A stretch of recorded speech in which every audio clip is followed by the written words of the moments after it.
Assalamualaikum warahmatullahi wabarakatuh. Alhamdulillah wassalatu wassalamu ala Rasulillah wa ala alihi wa sahbihi wa mawalah wa la hawla wa la quwata illa billahi wa ba'du. Alhamdulillah, di pagi menjelang siang ini kita bisa duduk untuk bertalabul ilmi kembali di hari ini, dan tak lupa salawat dan juga salam kita hadiahkan kepada Rasul kita Nabi besar Muhammad sallallahu alaihi wa ala alihi wasallam. Di dalam surah An-Nahl ayat 97, Allah Subhanahu wa taala berfirman, "Man 'amila salihan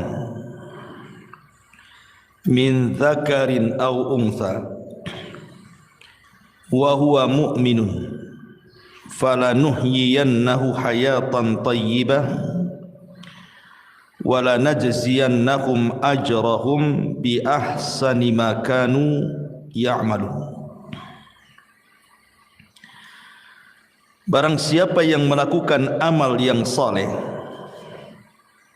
baik dia laki-laki ataupun perempuan, dan dia seorang yang beriman, maka kami akan berikan kehidupan kepadanya dengan kehidupan yang baik di dunia, dan kami akan balas mereka dengan balasan yang jauh lebih baik lagi terhadap apa yang mereka telah kerjakan. Ayat ini dijadikan dasar oleh para ulama tentang hakikat mencari kebahagiaan bagi seorang manusia. Bahwa Allah Subhanahu wa taala mengatakan, "Man 'amila salihan", barang siapa yang beramal saleh, baik dia laki-laki ataupun perempuan, dan dia beriman, maka kami akan berikan kehidupan yang baik, maksudnya kebahagiaan di dunia dan juga kebahagiaan di akhirat dengan dilipat gandakan balasannya. Ulama mengatakan bahwa kebahagiaan itu ada di tiga perkara. Kebahagiaan itu ada di tiga perkara. Pertama, rahatul bali. Yang kedua, al-qana'atu. Dan yang ketiga, ta'atullahi azza wa jalla. Yang pertama, rahatul bal.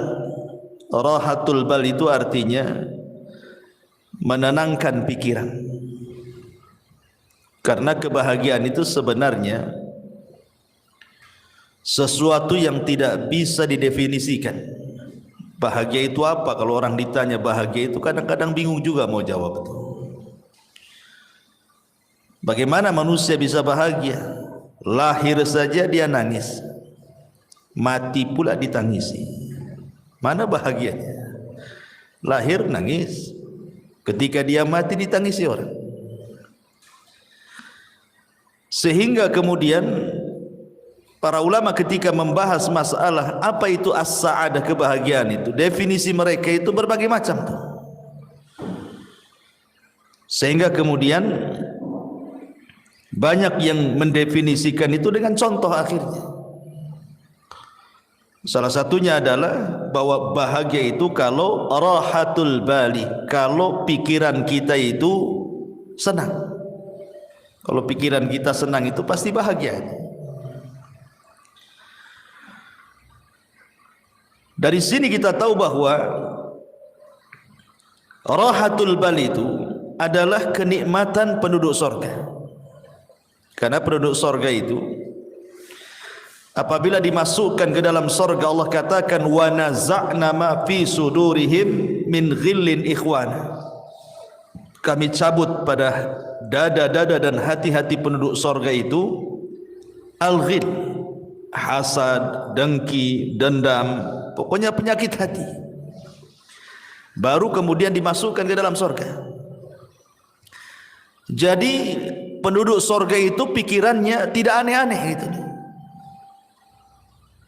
Dia tidak memikirkan orang, kenapa orang bicara soal dia, atau kenapa dia tidak melakukan seperti orang yang lakukan. Karena biasanya orang kepikiran itu karena dua perkara ini.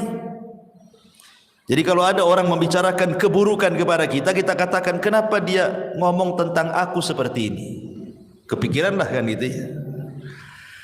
Atau melihat seseorang melakukan sesuatu, kemudian kita berpikir kenapa saya tidak juga melakukan seperti dia. Kepikiran jadinya ya.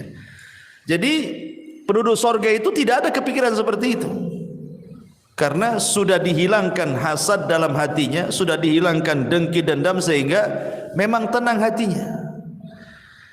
Makanya kebahagiaan itu caranya adalah rahatul bal, tenangkan hati, gitu maksudnya. Rahatul bal itu menenangkan hati.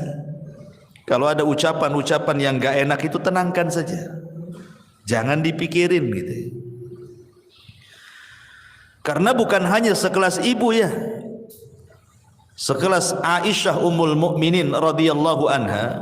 Aisyah Ummul Mukminin radhiyallahu anha, wanita yang paling cerdas, wanita yang paling dicintai Nabi sallallahu alaihi wasallam saja dibicarakan orang. Jadi suatu hari Aisyah Ummul Mukminin ini kebagian Qur'ah itu maksudnya undian dari sekian istri si Nabi yang boleh ikut perang bersama Nabi. Karena kan tidak semua istri Nabi itu ikut perang, sehingga demi keadilan di Qur'ah diundi siapa yang berhak ikut dan siapa yang tidak berhak ikut. Aisyah radhiyallahu anha kebetulan ketika itu yang ikut perang bersama Nabi, menemani Nabi sallallahu alaihi wasallam safar dalam kondisi atau dalam keadaan berjihad. Menang pulang. Lah ketika pulang itulah Aisyah radhiyallahu anha di malam hari ingin buang hajat. Karena Aisyah itu kan berada di rumah-rumahan unta. Zaman itu kan belum ada mobil ya. Wanita biasanya diletakkan di rumah-rumahan, yang rumah-rumahan itu diletakkan di punuk unta. Jadi Aisyah radhiyallahu anha ketika itu minta izin kepada pasukan untuk buang hajat tengah malam. Berangkatlah Aisyah radhiyallahu anha ke padang pasir menjauh dari pasukan. Entah karena lamanya dia buang hajat, sehingga dikiranya oleh pasukan itu Aisyah sudah pulang dan sudah kembali ke rumah-rumah di atas unta itu. Berangkatlah pasukan ini. Ketika sudah berangkat, Aisyah selesai buang hajat, rupanya ketinggalan, nggak ada orang. Tapi Aisyah ini cerdas, dia tidak mungkin menyusul pasukan, karena kalau menyusul bahaya. Mendingan dia nunggu saja di situ. Boleh jadi nanti kalau orang-orang itu tahu bahwa dia belum ada di rumah-rumahan unta itu, pasti balik lagi. Jadi Aisyah hanya menunggu saja. Lah saat menunggu itulah rupanya ada seorang sahabat namanya Safwan ibn Mu'attil ketinggalan pasukan. Ketika Safwan ibn Mu'attil ini melihat Ummul Mukminin Aisyah radhiyallahu anha, kaget dia. Kenapa kok Aisyah ada di situ? Akhirnya kemudian tidak banyak bicara. Aisyah radhiyallahu anha suruh naik di atas tunggangan unta yang dibawa Safwan. Dia pun berjalan membawa pelananya sampai ke pasukan. Maka lewatlah ketika itu di hadapan seorang tokoh munafik namanya Abdullah ibn Ubay ibn Salul ibn Sabah. Maka ketika itulah kemudian diisukan Aisyah radhiyallahu anha selingkuh dengan Safwan ibn Mu'attil. Dan dalam sekejap saja berita itu menyebar di kota Madinah bahwa Aisyah berzina dengan Safwan, Aisyah berzina dengan Safwan. Bayangkan qadarullah ketika itu Aisyah radhiyallahu anha sakit karena memang safar jauh, terlampau lama dalam peperangan, sehingga jatuh sakit Aisyah. Ketika sakit, dia tidak tahu berita tentang dia di luar sana, karena dia di dalam rumah terus kan sakit. Tidak tahu kalau di luar itu Dia sedang difitnah bahwa dia selingkuh dengan Safwan ibn Mu'attil. Sementara Nabi SAW terus menunggu wahyu. Kok enggak turun-turun wahyu ini? Maksudnya kalau memang Aisyah itu berzina, kasih tahu. Maksudnya turun wahyu gitu ya. Atau kalau dia tidak berzina, ya tolong kasih tahu juga lah kan gitu. Turun wahyu juga gitu. Tapi selama sebulan itu tidak turun-turun wahyu itu. Sesak dada Nabi. Akhirnya kemudian Nabi SAW datang ke tempat Aisyah radhiyallahu anha. Bayangkan 1 bulan Rasul tidak mau menemui Aisyah. Tapi memang harus ditanyakan, karena masalahnya tidak ada wahyu. Ketika kemudian sampai di rumah Aisyah, di situ ada Abu Bakar dan juga ada istrinya dan juga ada Aisyah radhiyallahu anha. Rasul belak-belakan mengatakan, wahai Aisyah, kalau engkau jujur, maksudnya kalau memang engkau melakukannya, tinggal bertobat gitu ya. Nanti Allah Subhanahu wa taala akan mengampuni dosamu. Tapi kalau engkau tidak melakukannya, pasti nanti turun wahyu dari 7 lapis langit sana bahwa engkau tidak akan melakukannya dan engkau tidak pernah melakukannya, dan dustalah perkataan orang-orang itu. Akhirnya kemudian sesaat setelahnya turun wahyu surah An-Nur 1-9 bahwa Aisyah Ummul Mukminin radhiyallahu anha berlepas diri dari tuduhan perzinahan atau perselingkuhan dia dengan Safwan ibn Mu'attil. Dari sini kita tahu bahwa sekelas Aisyah radhiyallahu anha saja dibicarakan manusia. Ya. Atau Maryam bintu Imran, sama juga Maryam juga. Maryam itu kan wanita suci, Bu. Dia tidak pernah keluar dari mihrabnya. Sampai-sampai Allah Subhanahu wa taala menjelaskan bagaimana Maryam ini kehidupannya hanya ruku sujud saja, enggak pernah kerja lain. Jadi di mihrabnya itu ibadah saja. Jadi suatu hari Maryam ini keluar buang hajat. Lah ketika buang hajat itulah rupanya Allah Subhanahu wa taala mengutus Jibril untuk menghabar gembirakan bahwa Maryam akan punya keturunan. Akhirnya kemudian dicegatlah oleh malaikat Jibril dalam bentuk manusia, fatamatsala lahu basharan sawiyya. Maka Jibril datang dalam bentuk pemuda tampan. Kemudian memberitahu kepada Maryam bahwa Allah telah menghabar gembirakan engkau akan memiliki keturunan. Maryam bingung, bagaimana tidak? Aku ini seorang gadis, tidak punya suami. Tidak ada wanita laki-laki yang menyentuhku. Lalu apa nanti kata manusia? Maryam punya anak, enggak ada suami, enggak ada laki-laki yang menyentuhnya. Sempat Maryam itu mengatakan, pergilah kalau engkau memang orang yang bertakwa. Tapi Jibril kemudian meyakinkan bahwa ini adalah kehendak Allah Subhanahu wa taala. Barulah kemudian Maryam pun menerimanya. Ketika betul-betul kandungannya membesar, kemudian mulailah diketahui oleh manusia, maka Maryam pun kemudian keluar dari Baitul Maqdis sampai melahirkan di Baitul Lahim, ya kan? Akhirnya kemudian setelah melahirkan Isa bin Maryam, Allah berikan ketenangan kepada Maryam dengan cara apa? Dengan cara Isa yang masih bayi itu dibuat bisa bicara. Jadi kalau ditanya itu bayi siapa, maka cukup diisyaratkan ke bayi itu, nanti bayi itu yang ngomong. Dan ini salah satu mukjizat Nabi Isa, di buayan ibunya sudah bisa bicara gitu ya. Akhirnya betul ketika Maryam menggendong bayi, ya semua orang mencela itu bayi siapa kan itu. Makanya orang-orang Yahudi sampai hari ini, bukan hanya Yahudi zaman tempo dulu saja, sampai hari ini orang Yahudi itu mereka menganggap Maryam itu wanita pezina dan Isa itu anak zina. Makanya orang-orang Nasrani mengkafirkan orang Yahudi karena melampaunya orang Yahudi mencela Isa dan juga ibundanya Maryam bintu Imran. Dikafirkan sama orang Nasrani Yahudi itu karena menghina kenabiannya. Ya. Dari sini menunjukkan bahwa kalau sekelas Aisyah radhiyallahu anha, sekelas Maryam saja tidak lepas daripada pembicaraan manusia, apalagi ibu-ibu. Makanya pentingnya rahatul bal di sini, menenangkan hati, karena sehebat apapun manusia itu pasti dibicarakan orang. Maka rahatul bal itu penting. Ya, jangan pedulikan ucapan manusia, tenangkan gitu maksudnya. Rahatul bali.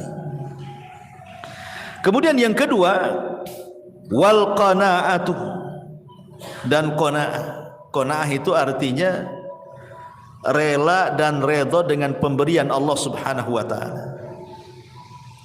Rela dan redha dengan pemberian Allah Subhanahu wa taala.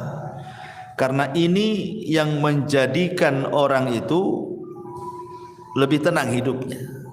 Jadi kalau orang itu rela, redha, apapun yang diberikan Allah pasti akan tenang. Makanya ada seorang syekh mengatakan, kalau Anda ingin tenang, lakukan 5 perkara. Kalau Anda ingin tenang, lakukan 5 perkara. Yang pertama, nikmati yang ada. Jangan pernah memikirkan yang tidak ada. Nikmati yang ada, jangan memikirkan yang tidak ada. Ibu umpamanya punya rumahnya kecil gitu ya. Kalau hujan bocor umpamanya, sempit, itu yang ada. Jangan terpikir kapan saya punya gedung, gitu maksud. Nanti stresmu. Jadi yang ada saja itu nikmati. Memang kalau memang tidur di atas tikar, nikmatilah daripada menghayal tidur di atas spring bed, tapi kan hayalan itu. Enggak stres hidupnya kayak gitu tuh. Menghayal yang enggak ada ya, nikmati aja yang ada. Itulah qanaah namanya. Ini sama lah umpamanya ibu pengen apa? Pengen handphone bagus ya. Dari dulu yang jadul aja. Nggak bisa layar sentuh, itu layar pencet kalau yang jadul itu ya. Kepikir pengen kayak tetangga, handphonenya bagus gitu kan. Nggak usah, nikmati aja, nggak apa-apa. Disentuh-sentuh sajalah di situ, nggak, walaupun nggak keluar kan, nikmati aja kan ya. Karena stres orang memikirkan yang nggak ada tuh. Ini yang pertama. Yang kedua, berpikir positif, jangan pernah berpikir negatif. Artinya pikirkan kelebihan, jangan memikirkan kekurangan. Kelebihan pada diri ibu itu apa coba? Kelebihannya apa? Sebab kalau orang selalu memikir kekurangan, stres. Itu enggak qanaah tuh. Pikirkan kelebihan, jangan pikir kekurangan. Berpikir positif, jangan selalu berpikir negatif. Kemudian yang ketiga, jangan suka membanding-bandingkan. Ibu jangan membandingkan ibu dengan orang lain. Itu tidak qanaah namanya. Ya. Artinya bahwa kalau seandainya Allah Subhanahu wa taala sudah takdirkan memang ibu seperti itu, anggaplah secara ekonomi. Memang suami kerjanya ya apalah, supir taksi, ojek online, GoFood atau apalah istilahnya kan. Sementara tetangga ini kok ngantor, enak, mobilnya bagus gitu ya. Jangan pernah dibanding-bandingkan. Baik ibu dengan istri dia atau suami ibu dengan suami dia. Jangan pernah dibanding-bandingkan. Karena membandingkan sesuatu itu menjadikan orang tidak qanaah. Kalau suka membanding-bandingkan itu hilang qanaahnya. Makanya kenapa Nabi SAW mengatakan unzuru ila man huwa asfala minkum wa la tanzuru ila man huwa fawqakum fa huwa ajdar alla tajrar nikmatallahi alaikum. Lihat ke bawah, jangan lihat ke atas, kata Rasul. Orang kalau lihat ke atas kan pegel, Bu. Coba aja ibu nenggak gini lama-lama kan enggak pegel, Bu, ya kan. Stres, Bu, kalau nengok kapan saya kayak dia, apa enggak stres dia? Pegel tuh otaknya. Tapi kalau lihat ke bawah pasti akan tenang. Kenapa? Karena Rasul mengatakan fahuwa ajdar alla tajdar nikmatallahi alaikum. Karena orang kalau suka lihat ke bawah itu akan lebih mudah bersyukur. Oh, aku ini masih lebih baik dibandingkan si anu gitu ya. Alhamdulillah gitu. Tapi sekali lagi catatannya, ini kalau bicara soal urusan dunia. Ya, kaedah melihat ke bawah, jangan melihat ke atas, ini dalam bab urusan dunia. Jangan masuk dalam urusan agama. Sebab kalau urusan agama kaedahnya terbalik. Lihat ke atas, jangan lihat ke bawah. Ya. Pamannya tetangga sholat 5 waktu. Jangan ibu melihat kepada sholat yang 1 waktu. Anda apa-apalah saya sholat 2 waktu, ini sih 1 waktu aja. Bukan begitu kan? Tapi lihat ke yang 5 waktu, kapan seperti dia gitu maksudnya. Ada tetangga kawan hafal juz 30 gitu. Sebelahnya pula pamannya cuma 3 kul saja. Ibu masih mending dengan wadduha. Alhamdulillah saya masih hafal wadduha, tambah 3 kul masih lebih baik daripada dia. Maksudnya jangan melihat ke bawah, tapi lihat kapan saya bisa kayak dia, hafal juga juz 30 gitu maksudnya. Itu kalau soal urusan agama ya. Jangan melihat ke bawah, lihat ke atas. Tapi kalau urusan dunia, jangan pernah menatap ke atas. Capek, ya, stres nantinya. Hilang qanaahnya. Itu hilang qanaah itu karena suka melihat ke atas, tidak melihat ke bawah. Kemudian yang keempat, kata para ulama, sibukkan dengan perkara-perkara masa depan. Jangan memikirkan sesuatu yang sudah berlalu. Makanya sering saya katakan, banyak orang itu kadang-kadang belum move on ya istilahnya. Mungkin dulunya pernah kaya, kemudian miskin, terpikirlah dulu. Mungkin dulunya mantan manajer, sudah tidak manajer lagi, terpikir pula masih jadi manajer. Mungkin dulunya dia polisi, kemudian purnawirawan, masih terpikir dia seolah-olah dia polisi, padahal sudah pensiun. Orang kalau memikirkan terus masa lalu, tidak pernah menatap masa depan, Bu, nggak akan pernah orang ini bahagia. Karena dia belum bisa menerima keadaan, itu masalahnya kan. Makanya saya kadang-kadang heran, mungkin dulunya mantan militer gitu ya, TNI, Polri atau apa, udah nggak pensiun lagi, sudah nggak berjabat lagi, dia pensiun. Kadang-kadang turun di masyarakat itu seolah-olah dia masih TNI itu. Nunjuk-nunjuk orang soal dia polisi, padahal udah gak polisi lagi. Kan berarti kan belum bisa menghilangkan kenyataan kalau dia itu sudah bukan polisi lagi, bukan manajer lagi, bukan menteri lagi, bukan. Itu yang kadang-kadang tidak bisa dilupakan. Makanya kenapa Nabi SAW sampai mengajarkan doa kepada Abu Umamah itu apa? Allahumma inni a'udzubika minal hammi wal hazan. Ya Allah, aku berlindung kepadamu dari alham, kebingungan dan kesedihan. Bingung masa depan, sedih masa lalu, gitu maksudnya. Sedih ini karena memikirkan masa lalu, bingung itu karena memikirkan masa depan. Karena manusia itu kan tidak lepas daripada bingung, stres, sedih. Ya sedih memikirkan masa lalu, stres sekarang ini memikirkan masa sekarang, bingung apa yang harus dilakukan besok, gitu kan. Itulah manusia di antara 3 perkara ini. Makanya supaya kita qanaah, jangan memikirkan sesuatu yang sudah berlalu, tatap masa depan supaya lebih qanaah. Ya sudahlah, sudah takdirnya. Yang penting saya pernah kaya dulu, kan itu ya. Yang penting saya sudah pernah jadi pejabat, sudah merasakan, saya sudah tahu semua. Kan enak tuh kalau ngomong gitu ya. Kemudian yang terakhir, kata para ulama di sini,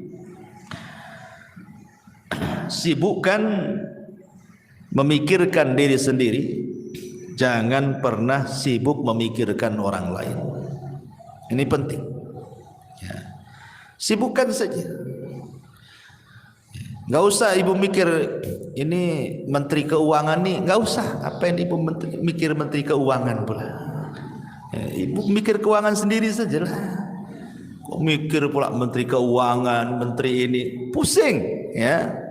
Makanya itu kalau banyak nonton YouTube berita ini kan, akhirnya pusing tuh. Sudahlah, mikir diri sendiri saja, nggak usah mikir-mikir menteri ini menteri itu, itu korupsi, stres, Bu. Ya, mikir sendiri, diri sendiri itu bagaimana supaya lebih berkembang lagi, lebih manfaat lagi. Nggak usah mikir-mikir orang. Karena ini kalau orang terus mikir terus orang, ganggu urusan orang, sementara dia lupa bahwa dirinya juga banyak kekurangan, itu ya, itu tidak qanaah orang itu.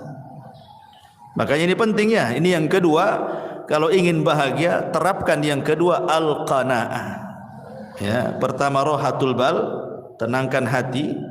Yang kedua qanaah, redha dengan pemberian Allah Subhanahu wa taala. Kemudian yang ketiga juga taatullahi azza wajalla. berusaha untuk mentaati Allah Subhanahu wa taala. Orang yang paling bahagia itu, Bu, adalah orang yang paling dekat dengan Allah. Saya contohkan, ketika Nabi SAW berada di puncak kesedihan, Rasul itu pernah mengalami puncak-puncaknya kesedihan yang disebut dengan Amul Hazni. Jadi tahunnya saja sampai disebut tahun kesedihan. Saking sedihnya sekali Nabi itu sampai tahunnya disebut Amul Hazni. Bayangkan, di tahun yang sama Abu Thalib meninggal dunia. Kemudian setelah Abu Thalib meninggal dunia, disusul istri tercintanya Khadijah bintu Khuwailid. Kemudian belum selesai Khadijah meninggal, datang pula 8 kabilah Quraisy mengancam Nabi, kalau sampai melakukan dakwah, melanjutkan dakwanya akan dibunuh. Akhirnya Nabi SAW ke Taif. Sampai di Taif dilempari batu lagi. Itu memang momen-momen tersedih bagi Nabi SAW. Tapi Nabi SAW berusaha untuk berdoa kepada Allah dan mengatakan, illam takun alayya sakhatun fala ubali. Kalau ini bukan dalam bentuk azabmu kepadaku ya Rabb, aku tidak peduli. Maka Allah Subhanahu wa taala ingin membuat Nabi SAW melupakan segalanya. Bagaimana kesedihan kepada pamannya Abu Thalib, istri tercintanya Khadijah, ancaman orang-orang Quraisy, sempitnya dakwah, Allah ingin hilangkan dan jadikan kebahagiaan. Apa yang dilakukan Allah? Allah buat Nabi SAW naik ke langit. Kemana? Ke Sidratil Muntaha. Untuk apa? Untuk melupakan segalanya. Artinya Nabi ingin didekatkan kepada Allah. Ya kan, semakin tinggi kan semakin dekat, karena Allah kan berada di atas ketinggian. Ketika Nabi SAW dalam kondisi sulit, sesulit apapun, Allah berikan secercah kebahagiaan dengan cara didekatkan dia kepadanya. Maka terjadilah peristiwa dalam sejarah yang disebut dengan Isra dan juga Mi'raj. Untuk apa? Membahagiakan Nabi, supaya tidak sedih lagi. Didekatkan kepada Allah sampai di Sidratil Muntaha. Kemudian disyariatkan satu ibadah yang dengan ibadah itu membawa kebahagiaan. Salat. Salat itulah ibadah yang membawa kebahagiaan. Kenapa? Karena disyariatkan di langit salat itu, di dekat Allah Subhanahu wa taala.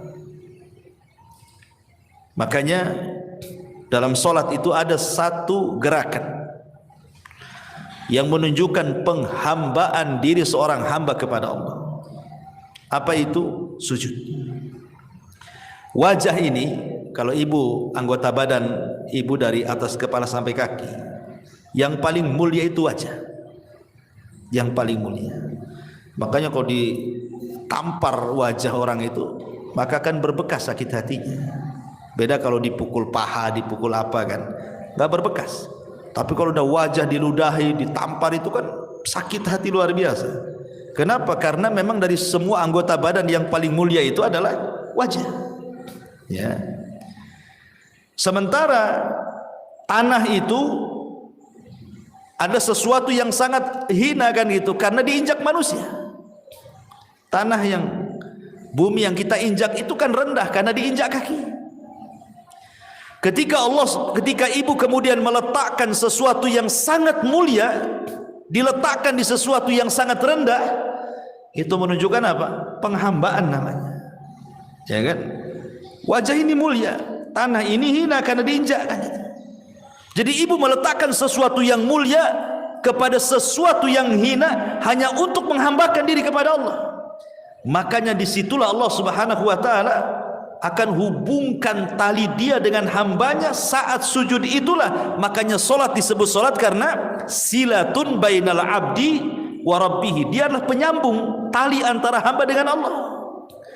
Makanya kalau orang solat, maknanya dia sedang mendekatkan diri kepada dalam sujudnya. Ketika itulah kebahagiaan Allah turunkan. Dalam kondisi apapun Rasul itu kalau ada masalah yang tidak bisa keluar dari sebuah masalah, pasti Rasul akan solat. Rasul itu kalau ada masalah pasti sholat.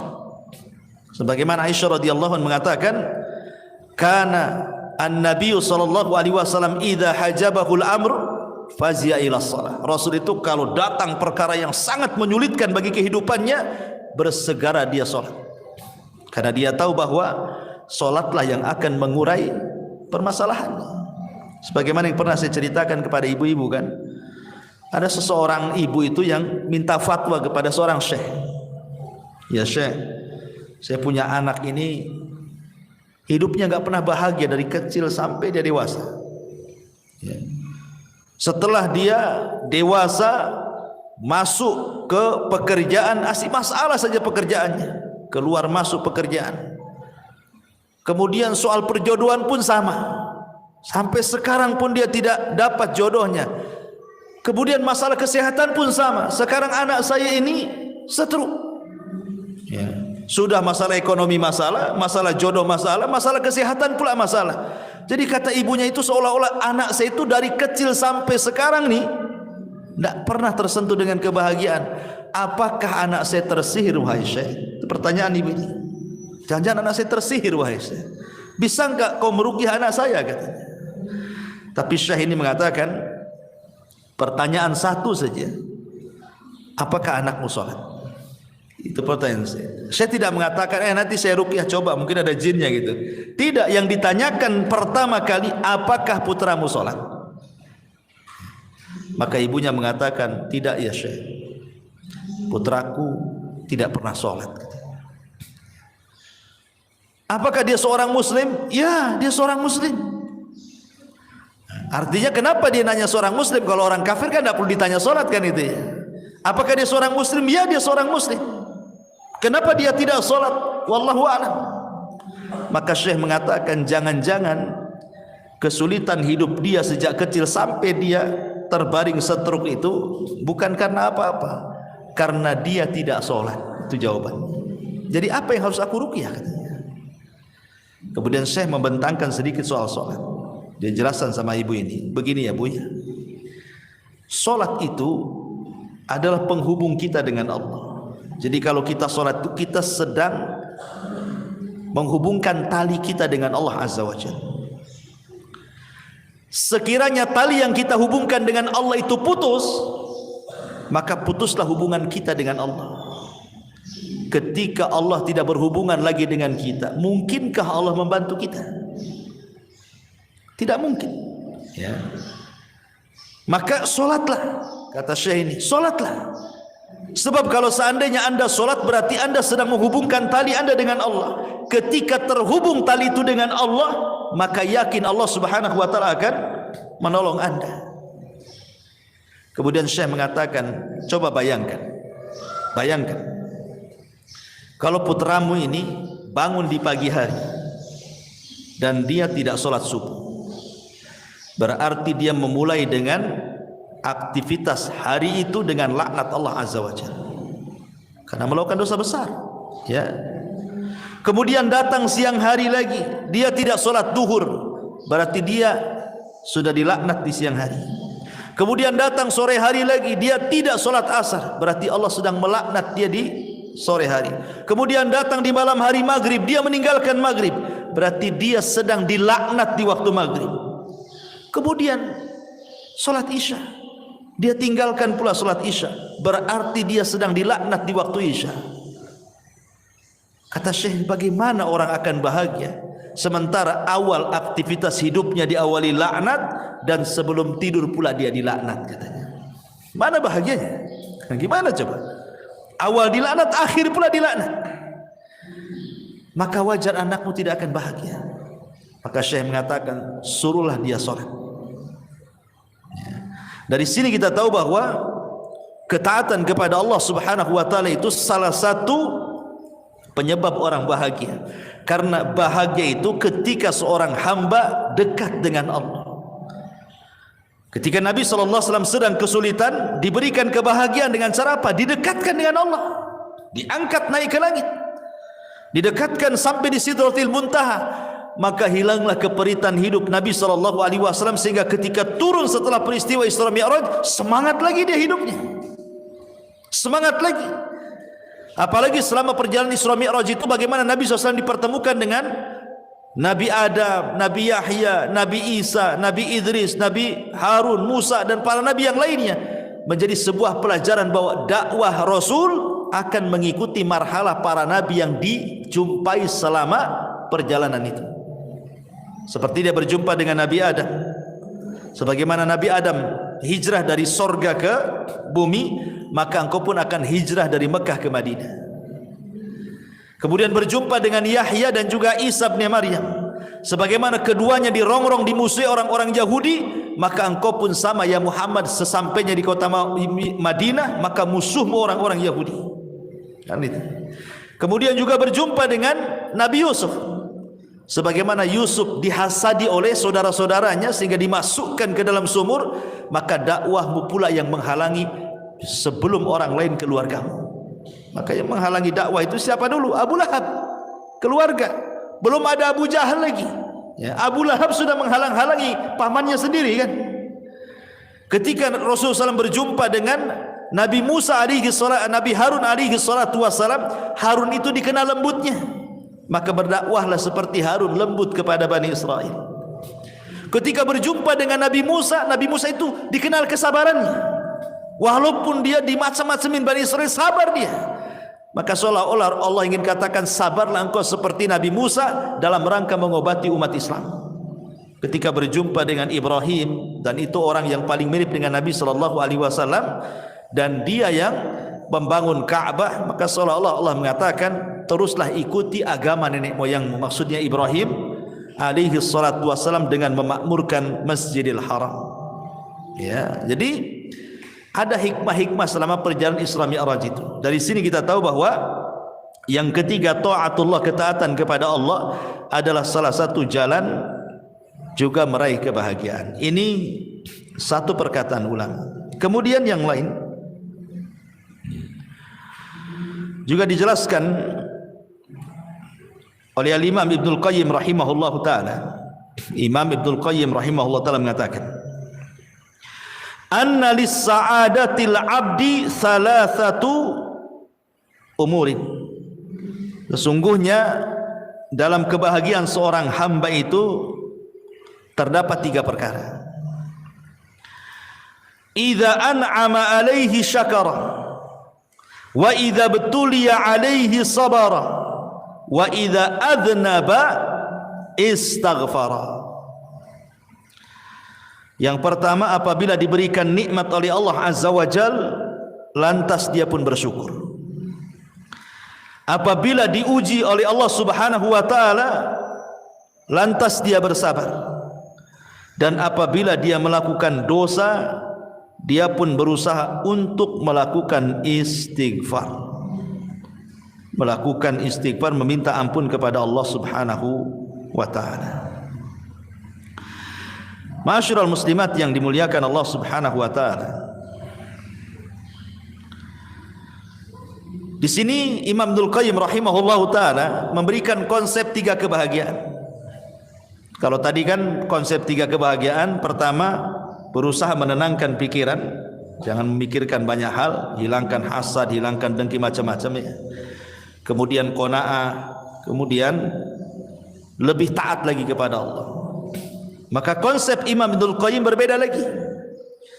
Kalau ingin bahagia, yang pertama apabila mendapatkan nikmat bersyukur. Apabila mendapatkan nikmat bersyukur. Ini kaitan dengan qanaah juga kan? Ya, qanaah itu artinya apa? Syukuri yang ada, jangan memikirkan yang tidak ada. Nikmati yang ada, jangan menikmati yang tidak ada. Yang ada saja, wa in ta'uddu nikmatallah la tuhsuha, kan itu. Kalau Anda hendak menghitung nikmat Allah, tidak mungkin terhitung nikmat Allah itu. Banyak kok nikmat Allah itu.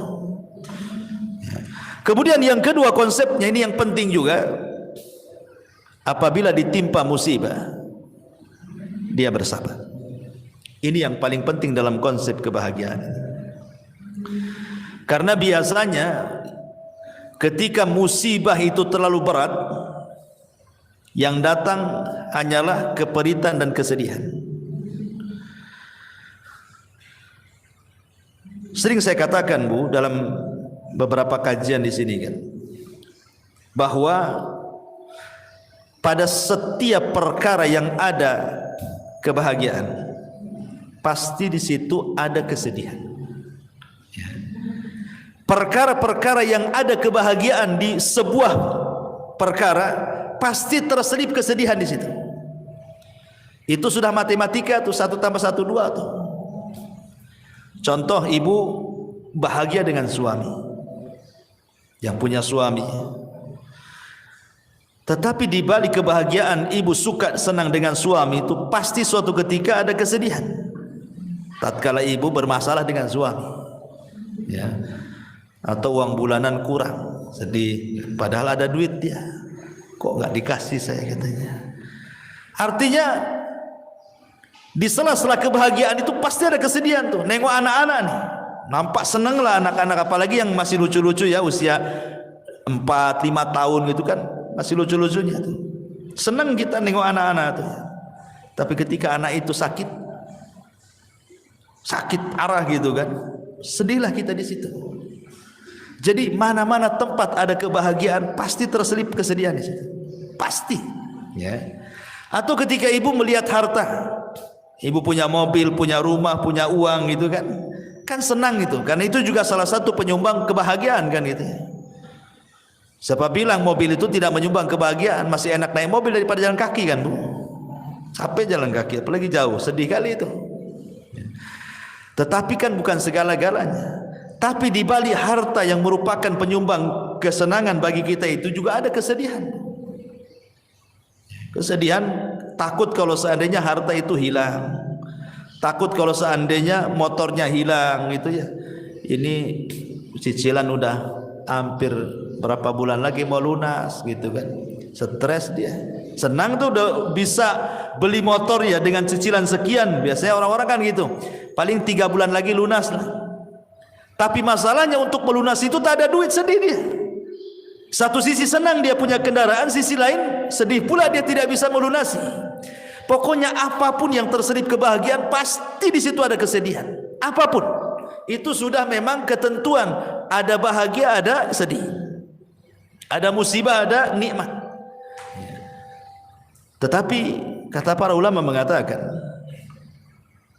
walaupun demikian, ya, seseorang itu harus memahami bahwa setiap kebahagiaan ada kesedihan, nanti Allah akan balik lagi.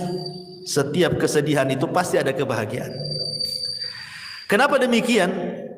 Karena Allah Subhanahu wa taala mengatakan di 2 ayat pertama, wa tilkal ayyam nudawiluha bainan nas. Yang namanya hari itu diputar, Bu. Tidak mungkin Allah menciptakan dalam satu kondisi, tidak mungkin juga Allah menciptakan dalam kondisi yang lain. Begitu terus, tidak mungkin, mustahil. Nggak mungkin orang itu dibuat tertawa terus, apa nggak dianggap gila tuh kalau ketawa terus kan? Nggak mungkin juga orang dibuat menangis terus. Kadang orang itu dibuat Allah ketawa, kadang Allah buat dia menangis. Kadang Allah buat dia bahagia, kadang buat Allah susah. Begitulah kehidupan manusia.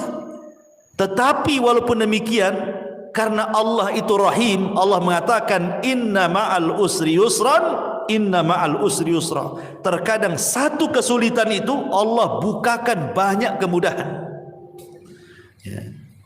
Karena Allah mengatakan al-usri dengan alif lam, sementara yusran itu dengan nakirah. Maknanya bahwa al-usri yang pertama adalah usri yang kedua, tapi yusran yang pertama bukan yusran yang kedua. Kan 2 kali diulang dalam Quran itu kan, inna ma'al usri yusran, inna ma'al usri yusran. Dan ayatnya 2 kali diulang tuh. Artinya al-usri yang pertama, usri yang kedua, tapi yusran yang pertama bukan yusran yang kedua. Gitu maknanya. Ketika al-usri yang pertama adalah usri yang kedua, yusran yang pertama bukan yusran yang kedua, maknanya satu kesulitan bisa mendatangkan banyak-banyak kemudahan gitu maksudnya.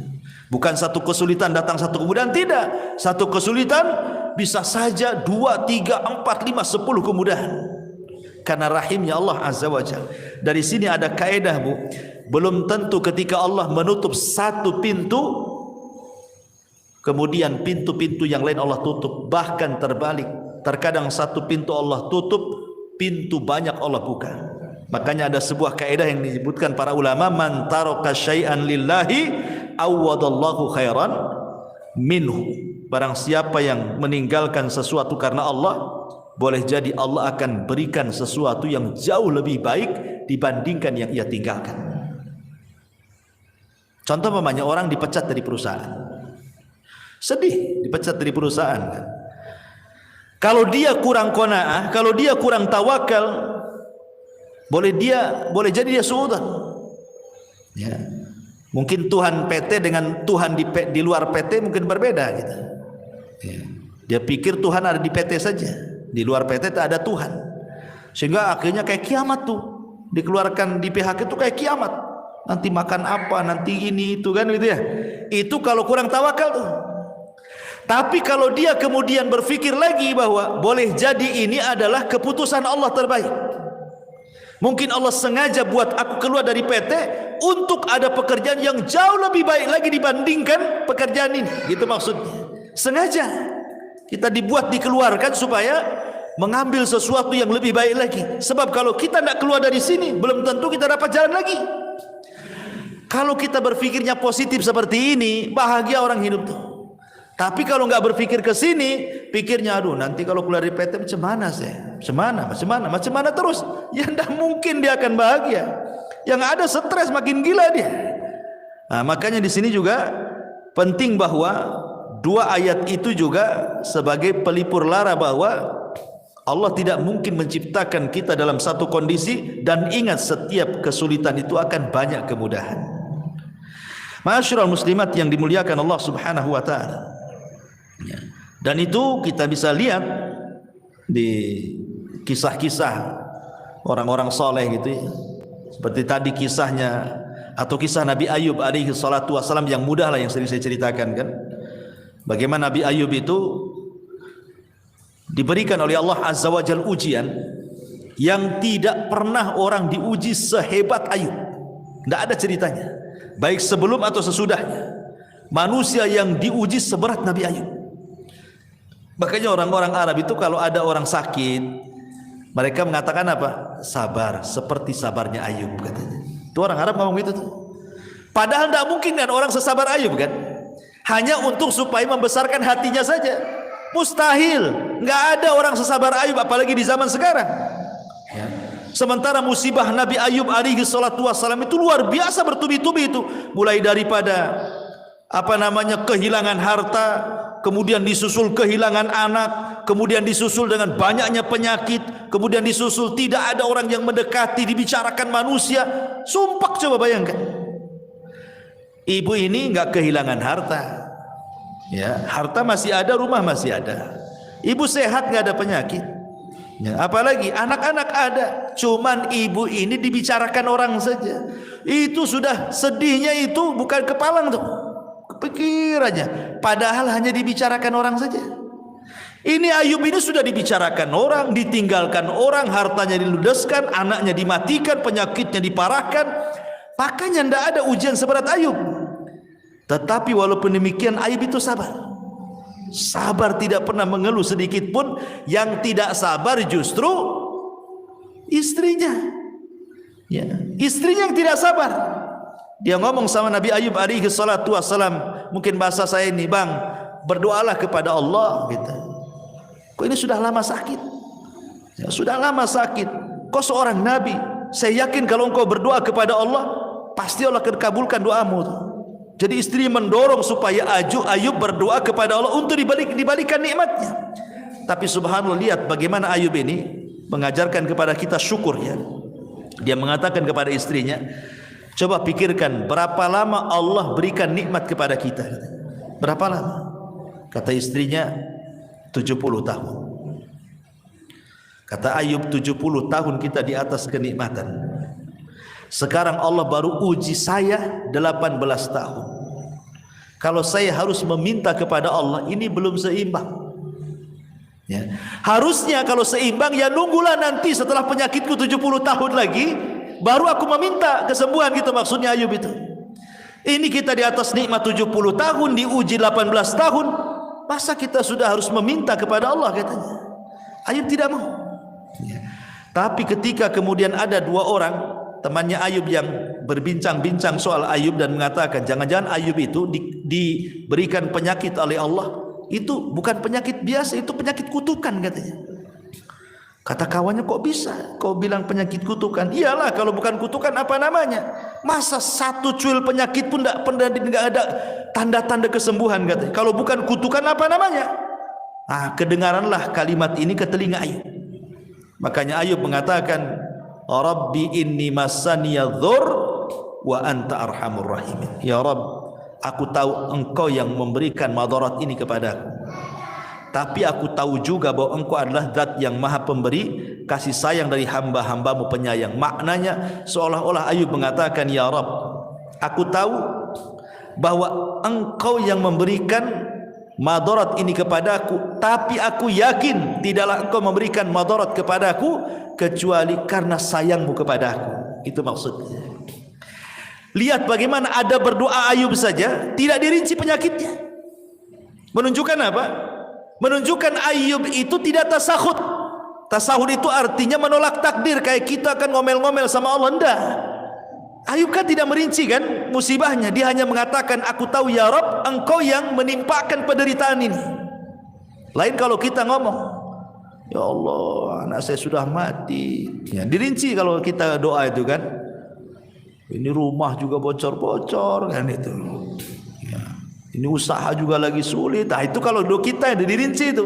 Susahnya kita ini dirinci ya kan. Ya, kalau bisa itu 10 rincian disebut semua tuh.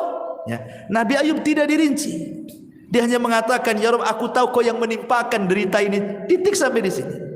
Karena Allah sudah tahu gitu, tidak perlu dirinci, Allah sudah tahu kan itu. Dan itu ada berdoa namanya.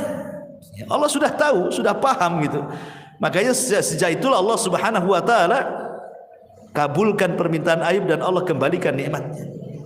Dan ini dari sini ada kaidah bahwa barang siapa yang meninggalkan sesuatu karena Allah, pasti Allah akan ganti sesuatu itu yang jauh lebih baik lagi.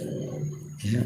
Karena orang di depan musibah itu kan terbagi menjadi 3, Bu ya. Yang pertama tasahud, tidak redha, tidak rela. Kemudian mulutnya ini ngomong macam-macam. Ya, ini seburuk-buruknya orang. Orang ini nggak akan bahagia selamanya. Yang kedua, dia berusaha untuk rela, redha, ikhlas gitu ya. Tapi terkadang kalau disentuh hatinya keluar juga dia. Jadi pura-pura sabar saja, tapi kalau diajak bicara keluar semua keluhannya. Ya, tapi masih mendingan lah dibandingkan orang yang pertama. Kemudian yang ketiga, orang yang betul-betul ikhlas, betul-betul redha, lisannya pun dia tidak pernah mengeluh. Ya, bahkan dia sanggup mengucapkan alhamdulillah. Itulah sebahagia-bahagia manusia ketika dia bisa sabar, bisa rela, bahkan bisa mengucapkan alhamdulillah di depan musibah yang dialaminya. Kemudian ini diantara perkataan Ibnul Qayyim. Kemudian yang ketiga, wa idza adnaba istaghfara, dan apabila berdosa dia segera melakukan istighfar. Ma'asyiral muslimat yang dimuliakan Allah Subhanahu wa taala, inilah diantara konsep Imam Ibnul Qayyim ketika bicara soal kebahagiaan. Kemudian yang ketiga, konsepnya Sufyan Ats-Tsauri. Sufyan Ats-Tsauri rahimahullahu taala.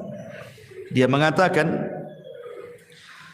bahwa ma baqili min na'imid dunya illa thalathin. Kata Sufyan Ats-Tsauri, aku tidak pernah merasakan nikmatnya dunia, maksudnya kebahagiaan dunia ini, kecuali karena 3 perkara. Kecuali karena 3 perkara. Akhun thiqatun fillahi aqtasibu min suhbatihi khairan in ra'ani za'ighan qawwamani aw mustaqiman ragabani wa rizqun wasi'un halalun laysat lillahi alayya fihi tabi'atun wa la li makhluqin alayya fihi minnatun wa salatun fi jama'atin aqfi sahwaha wa arzaq ajruha. Kata Sufyan Ats-Tsauri rahimahullah, yang pertama akhun thiqah. Kebahagiaan itu kalau memiliki kawan yang bisa dipercaya,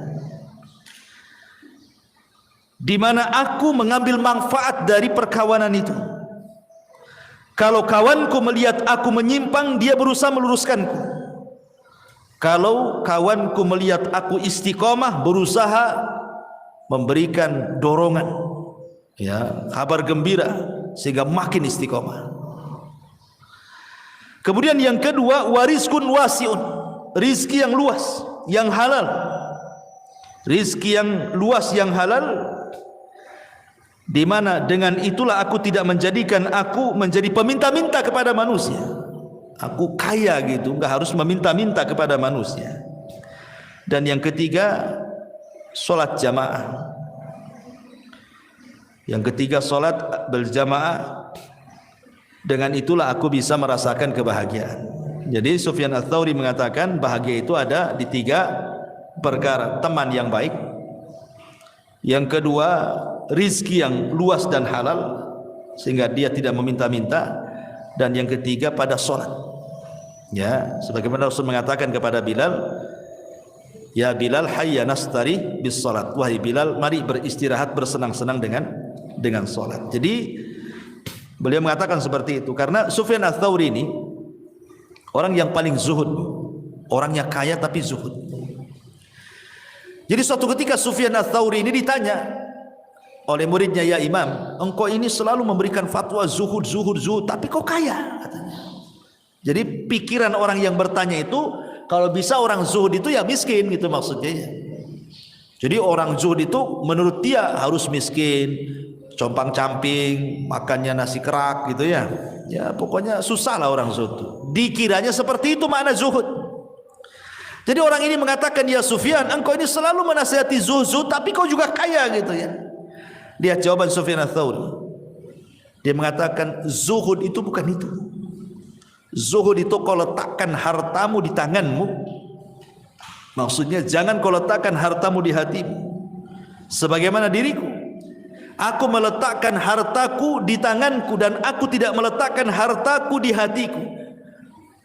Dan kenapa aku harus kaya? Likaila atamandalu alal muluk, supaya aku tidak menjilat penguasa, supaya aku bisa mengatakan yang hak-hak, yang batil-batil katanya.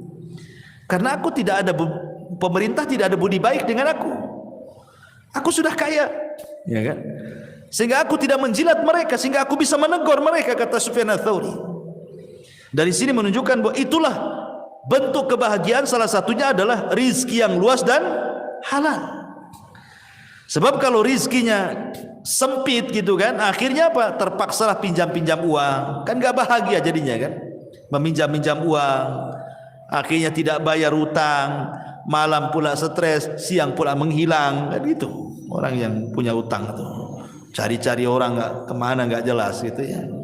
Jadi salah satu kebahagiaan adalah rizki yang luas tapi juga halal. Karena rizki haram itu tidak akan bahagia, pasti ada masalah. Ya. Termasuk juga di sini kata beliau, punya kawan yang baik. Kalau salah ya diluruskan, kalau memang benar ya didorong supaya makin benar, kan bahagia punya kawan seperti itu. Ibu punya suami umpamanya kan, suaminya mendorong ibu, kalau salah diluruskan, kalau benar ya terus didorong-dorong, kan senang gitu ya. Nah, kata Sufyan Ats-Tsauri, carilah kesenangan di 3 tempat ini. Akhun thiqah, saudara yang bisa kita percaya, kemudian rizki yang luas, kemudian dalam solat jamaah, dan yang terakhir tentu saya ingin bacakan satu hadis. Hadis ini disahihkan oleh Syekh Nasiruddin Al-Albani rahimahullahu taala dari Zaid ibn Thabit radhiyallahu anhu. Rasul mengatakan, man kanatid dunya hammahu farraqallahu alaihi amrahu wa ja'ala faqrahu baina ainaihi wa lam ya'tihi minad dunya illa ma kutiba lahu. Wa man kanat al-akhiratu niyyatahu jama'allahu lahu amrahu wa ja'ala ghinahu fi qalbihi wa atathu ad-dunya wa hiya raghibah. Barang siapa yang dunia menjadi tujuan hidupnya, maka Allah Subhanahu wa taala akan cerai beraikan perkaranya dan Allah akan jadikan kefakiran di kedua matanya. Dan tidaklah dunia yang datang kepadanya kecuali apa yang sudah dicatat takdir saja. Tetapi barang siapa yang akhirat adalah niat hidupnya, maka Allah Subhanahu wa taala akan kumpulkan perkaranya dan Allah akan jadikan kekayaan dalam hatinya, dan Allah akan datangkan dunia kepadanya sementara dia menolaknya.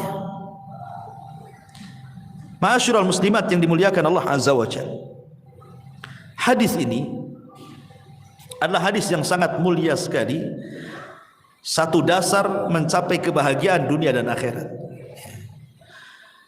Pertama, penggalan yang pertama, Rasul mengatakan barang siapa yang dunia itu menjadi tujuan hidupnya, maka Allah pasti akan mencerai beraikan urusannya dan Allah akan jadikan kefakiran di kedua matanya. Kemarin kita sudah jelaskan, Bu, ada orang kaya diazab dengan kekayaannya, bahkan seolah-olah lebih miskin dibandingkan orang-orang yang sudah jelas miskin. Ada orang miskin, Bu, mungkin dia tukang bangunan, ya, kadang helper, ya, mungkin yang paling rendah dalam tukang bangunan itu helper itu. Ya. Kadang ada borongan, kadang tidak, gitu. Kadang ada proyek, kadang tidak.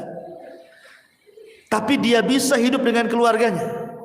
Dia bangun tidur, kemudian jam 8 dia sudah kerja, jam 5 pulang. Kemudian dia bisa senang dengan anak istrinya juga. Nanti besok gitu lagi. Ya. Tapi ada orang-orang kaya, Bu, itu seolah-olah 24 jam hidupnya itu dengan duit saja. Nggak ada untuk keluarga tuh. Ada orang kayak gitu kan? Karena orang kaya itu umpamanya, oh ini ada meeting ke Medan nih, seminggu di Medan. Sementara tukang bangunan ini di rumah terus dia sama keluarganya. Dari pagi bisa dia tengok istrinya. Ini nanti sebulan kemana? Sebulan kemana? Kapan tuh sama keluarganya dia? Itu kan orang ini diazab dengan kekayaan namanya tuh. Kok kekayaannya yang mengadab? Harusnya orang yang kaya itu lebih banyak hidup dengan keluarga dibandingkan orang miskin. Ini tidak gitu. Kenapa orang yang miskin itu lebih senang hidup dengan anak istrinya, lebih banyak waktunya? Orang kaya ini pula sedikit waktunya. Berarti dia diazab dengan kekayaannya. Orang miskin aja nggak kayak gitu cari uangnya kok. Kalau sudah cukup untuk makan selesai. Ini tidak cukup-cukup. Maknanya dia itu miskin tidak kaya sebenarnya, karena tidak cukup. Ya. Makanya di sini Rasulullah mengatakan mangkanatid dunya hamma, siapa yang dunia tujuannya itu farraqallahu alaihi amrah, pasti Allah cerai beraikan urusannya. Kalau dia tidur, Bu, apa maksudnya Allah cerai beraikan itu? Hatinya dicabang-cabangkan. Ya, maksudnya farraqallahu alaihi amrah itu hatinya dicabang-cabangkan, tidak bisa tidur, Bu. Nanti satu sisi otaknya mikir ini, sisi lain mikir ini, sisi lain, pokoknya tidur itu menghayal aja dia. Gimana mau tenang coba? Tidur aja tidak bisa, karena mikir ini, mikir itu, banyak mikir. Akhirnya ketika dia banyak mikir itulah wa ja'ala faqrahu baina ainaihi, maka hidupnya tidak akan tenang sehingga Allah jadikan kefakiran di kedua matanya. Mana dapat kesenangan orang kayak gini kan? Hidupnya nih mikir banyak gitu ya. Tetapi sebaliknya, walam ya'tihi minad dunya illa ma kutiba lahu, padahal dunia sendiri kalau dicari tidak lebih daripada yang ditakdirkan saja. Maka berjalanlah bersama takdir, itu selesai. Jalan bersama takdir. Ya. Karena sehebat apapun Anda mencari dunia, kalau ditakdirkan dapat segitu ya segitu, tidak mungkin nambah. Ngapain kemudian ngoyo dari pagi ke pagi lagi kan? Padahal dunia itu sebatas ditakdirkan saja.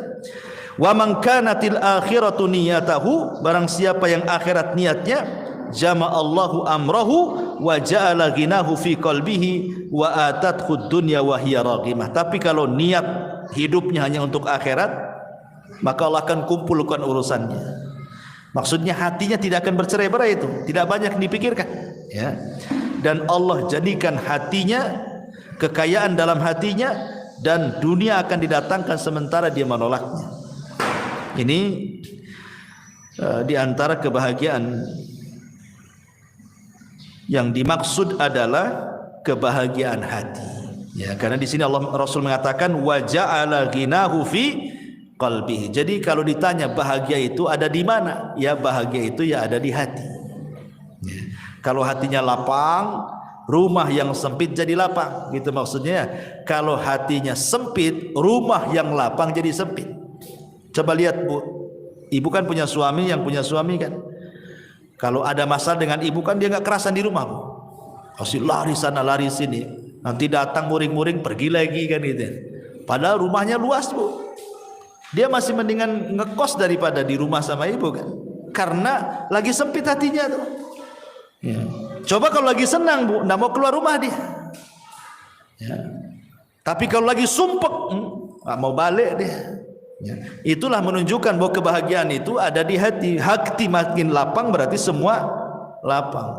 Ibu yang kurang cantik saja kalau suami lapang itu dianggap cantik. Ibu yang cantik jelita kalau suami lagi stres kayak setan Bu, nengok ibu tuh. Karena gimana orang nggak senang? Nggak senang. Buat apa cantik pun kayak setan katanya kan. Pokoknya orang nggak senang itu semua jadi jelek kan, tapi orang senang semua jadi indah. Karena memang itulah yang dimaksud di sini, wa ja'ala ghinahu fi qalbi. Allah jadikan kekayaan dalam hatinya. Wallahu a'lam bishawab.